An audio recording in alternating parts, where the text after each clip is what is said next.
Beast! Ghost Beast.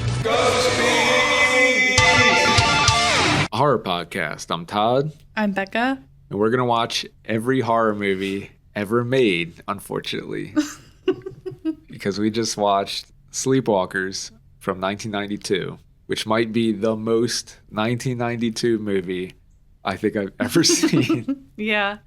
It's directed by Mick Garris, who before this, he made Critters 2, Freddy's Nightmares, the TV episode, and Psycho 4. And apparently Stephen King, who wrote this, liked Psycho 4, and that's why he brought him on to direct Sleepwalkers.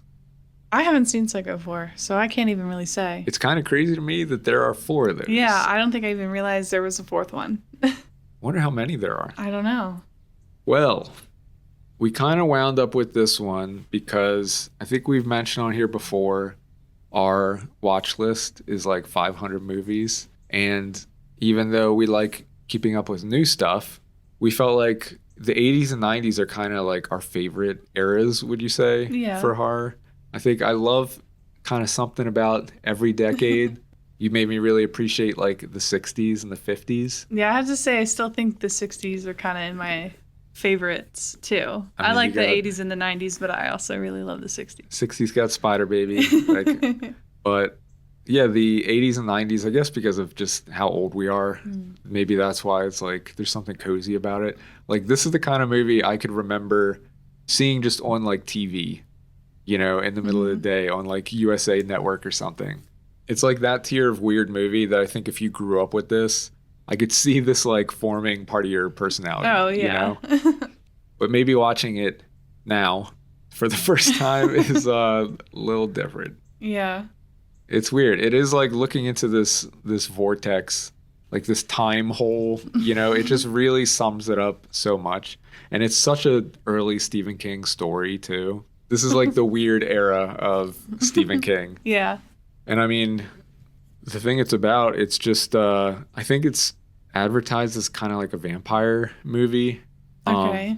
It reminded me a lot of The Hamiltons, which is so weird. Okay. I guess that's valid. Yeah. But they're not vampires. This is like shape-shifting, telekinetic, like weird. The creature element of this is so strange. Yeah.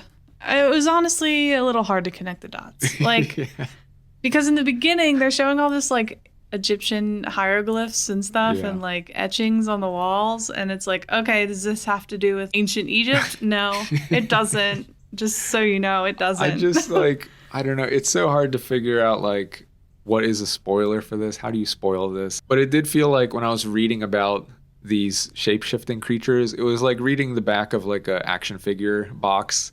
You know, it's like telekinesis, able to go invisible. It's like just these weird random powers that don't really feel connected at all. Yeah, they were a little OP. It's weird. I don't want to, we could talk more about that when we get to spoilers. Yeah. But it's just, it's a strange movie. I think you were like kind of out on this one. Yeah, I think, look, I guess I'm glad I watched it, but I just, it was not, it's not for me. It's just not, it's not for me. And that's okay. I'm trying to be very kind to this movie, but yes, it was, maybe it took us on a journey and I was not down for it. There's a little bit too many snags for me that I hit. Yeah. So, I don't know. I don't know what else to say here, but I guess we can lead into the content corner with that, where we have to be like a little bit more spoilery, I guess. But that's the thing. There are such weird ideas in this movie around like, what was it that like really pissed you off about this one? The sexual assault. Yeah. Like that, it was, first of all, lent nothing to the story. It was just kind of in there. And it's like, what are we doing? You're not sending any message here. It's just kind of there for what? Yeah, it's like they frame it as he's like stealing her energy, but it does feel very like too much. Yeah. Very too much. And the incest. I was wondering like if I should point that out. Like it's obviously incestuous. Yeah. Like not only are they like interested in each other, like they're fucking. Like they're 100% fucking. It's too much. But honestly, the biggest one for me, after saying all that, is all the fucking dead cats. Oh yeah, that was like the first thing you open up the movie with.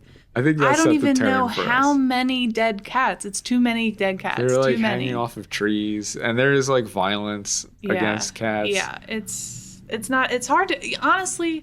It's hard to get past kind of that. That's what kind of like stops horror for me.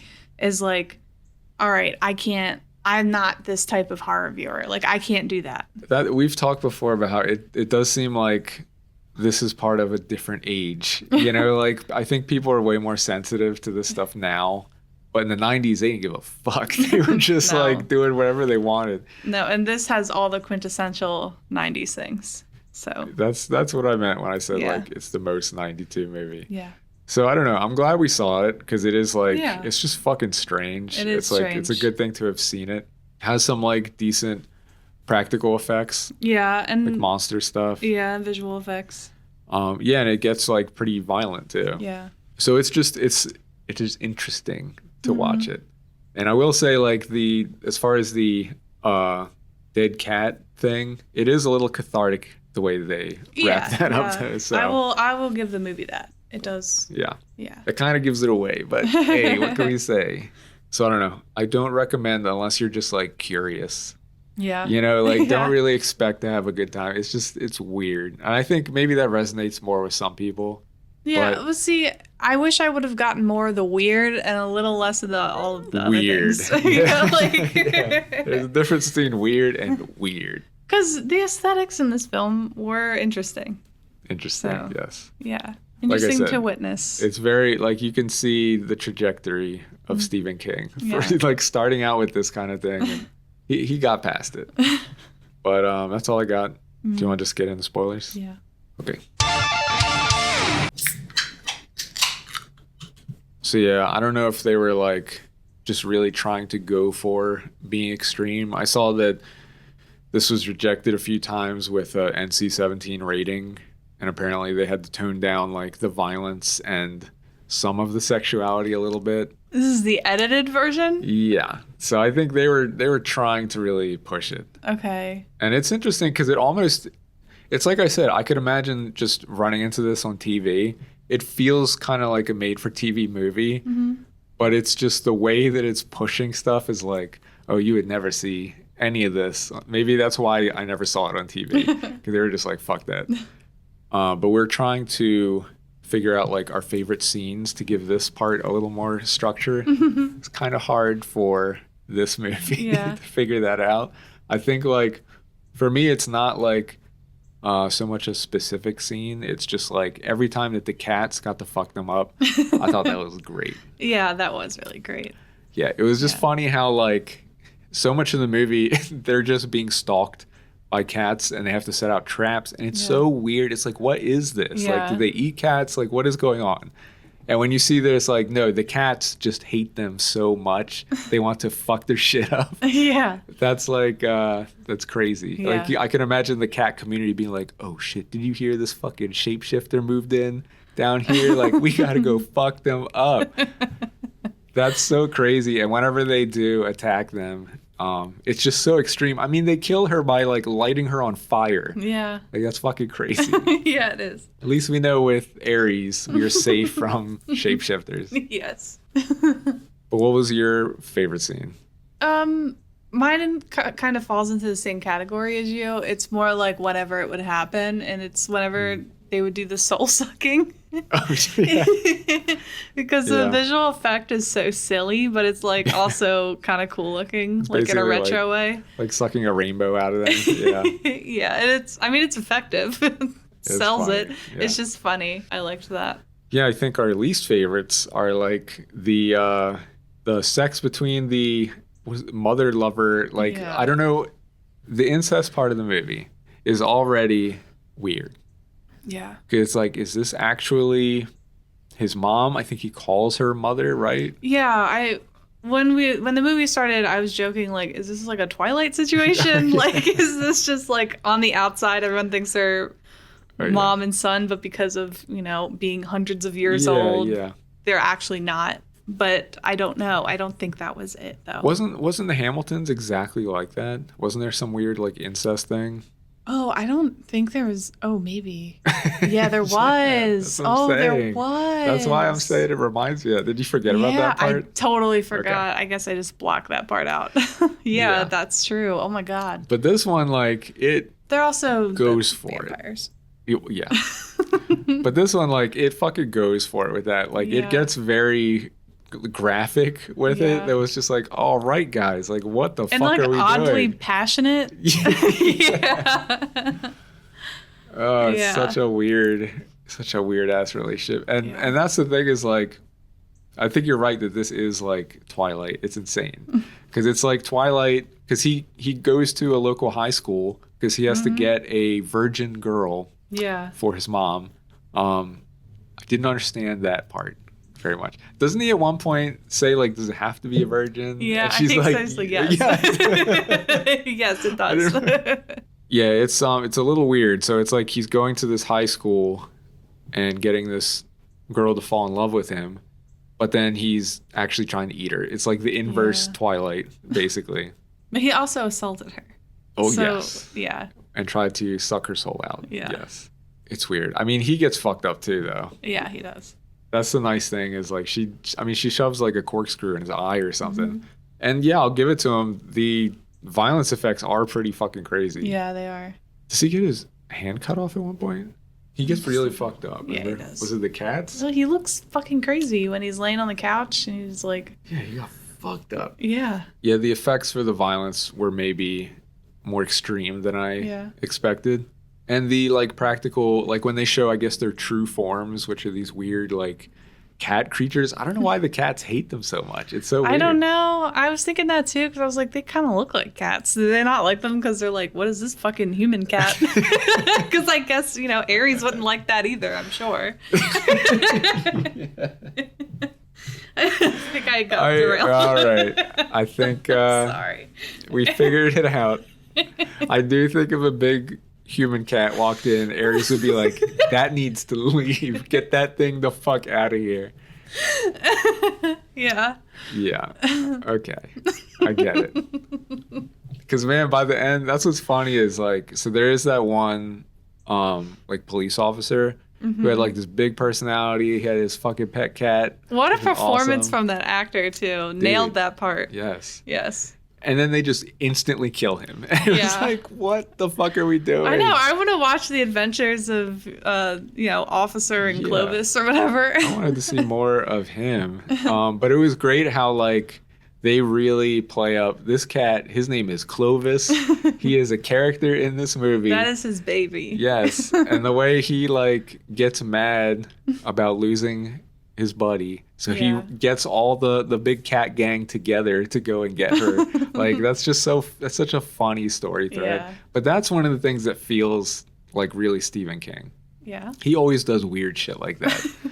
So it's funny to see, like, how it started. They get fucked up by those cats. I don't know. It's weird. I mean, there's stuff to appreciate in here, right? Yeah, there is. I think I got disappointed by one thing, like... stuff. Well, yeah, all of that. But I mean, I was kind of excited about this because the actor, I guess he was just so charismatic. I was like, oh, well, let's see where this goes. And it's like, he dies. Okay. Like. Yeah, that did suck. Yeah. Yeah, so it was good. I don't know. I mean, it was okay. Genuinely, like, there is something about it really is that comfort of, like, yeah, I can imagine tuning into this on the Sci-Fi Channel or USA or something. And I kind of want to go back to see more movies like that. Yeah. There's something nice about it. As much as we can, like, hate on it. Look, I think go ahead. It's just so much. It's like, it's so much and it's so many things. Yeah. Or it's like, look, you get like one maybe. See, I bet that's why the TV executives, they were like, there's too many things in this. We can't air this. So it just became like a lost VHS. I almost, when I was looking up how to watch it, because you can rent it on Amazon. Who knows what the quality of that version's like, though. That shit's so weird. But when I first clicked on a link on, like, I think it was on Letterboxd on like how to watch it. It just took me to the page on Amazon to buy the DVD. And I was like, oh shit, like is this not available? That's crazy. But it was fun to kind of discover this, I guess. Yeah. Yeah. Do you have anything else? No. You can go to ghostbeast.com for all our links. You could also search for Ghost Beast Pod, and you can follow Ghost Beast on Letterboxd, where we rank everything we cover. Wow, I actually found the perfect spot. Oh, okay. I put it right above the Hamiltons and below Circle. Oh, I think it was better than Circle. Okie doke. How about Jeepers Creepers? Oh, shit. See, that's crazy. Jeepers Creepers should be lower. We need to do some editing. No, we can't. We can't get into that. Oh, shit. Jeepers Creepers should be like at the bottom. Remember, we had good things to say about the first one. Okay. Before we do about the director, maybe. About the new Speak No Evil. You can't put it above that. No. No. That puts it above Jeepers Creepers and below Speak No Evil. That feels right. That is number 106 on our list. And you can contact us at podcast@ghostbeast.com. Are there any other weird Stephen King movies like this? I haven't really looked into that, I guess. Follow us on YouTube and TikTok. Rate us 5 stars. Give us a little comment if you like the podcast. It helps people find us. There we go. Bye.